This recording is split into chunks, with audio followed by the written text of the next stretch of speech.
మన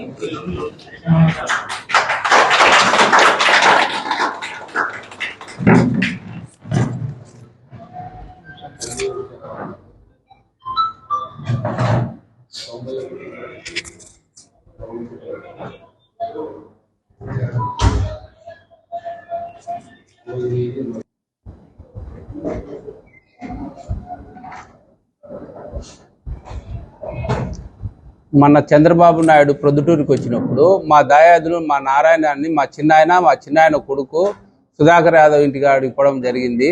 నేను అతన్ని తొడగరాడానికి పోతే నన్ను ప్రలోభాలు చేసి కారులో ఎక్కించుకొని అక్కడ సుధాకర్ యాదవ్ చంద్రబాబు నాయుడు సమక్షంలో అడిగి పోదాంరా, జస్ట్ ఏం లేదురా అని తొడుకొని పోయి ప్రలోభాలు చేసి అందరూ బలవంతంగా నన్ను ఎక్కించుకొని పోవడం జరిగింది. అది నాకు ఇష్టం లేకపోయినా వాళ్ళు నాకు కండవ వేయడం జరిగింది. ఇప్పుడు నేను వైఎస్ కుటుంబము ప్లస్ వైఎస్ఆర్ పార్టీ మా పెదనాయన రఘురామిరెడ్డి నాగిరెడ్డి అన్న సమక్షంలో నాకు ఇష్టం లేక వెళ్ళకపోవడం మళ్ళీ నేను ఇళ్ళకి రావడం జరిగింది. నేను నా ప్రాణం ఉన్నంత వరకు నాగిరెడ్డి అన్న ప్లస్ రఘురామిరెడ్డి పెదనాయన వైఎస్ వాళ్ళ కుటుంబంతోనే నా ప్రయాణం. వాళ్ళ అడుగుల్లోనే అడుగులు ఎత్తా ఉంటా.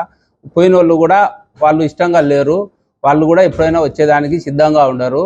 వీళ్ళ కుటుంబాన్ని ఇచ్చి నేను ఎప్పుడు పక్క పోయేదంటూ ఉండదు. వీళ్ళ గెలుపు కోసం నేను కృషి చేసి ఇలా సేవలోనే సేవ చేసుకుంటా ఉండడం జరుగుతుంది. సొంతంగా చేర్చుకోవడమే ఉండవు కానీ చేరిన వాళ్ళు ఎవరు ఇష్టంగా లేరు, వాళ్ళు కూడా అసంతృప్తితోనే ఉండరు. వాళ్ళు ఎవరు ఎప్పుడైనా ఇట్లా వచ్చేదానికి అవకాశాలు కూడా దండిగా ఉన్నాయి.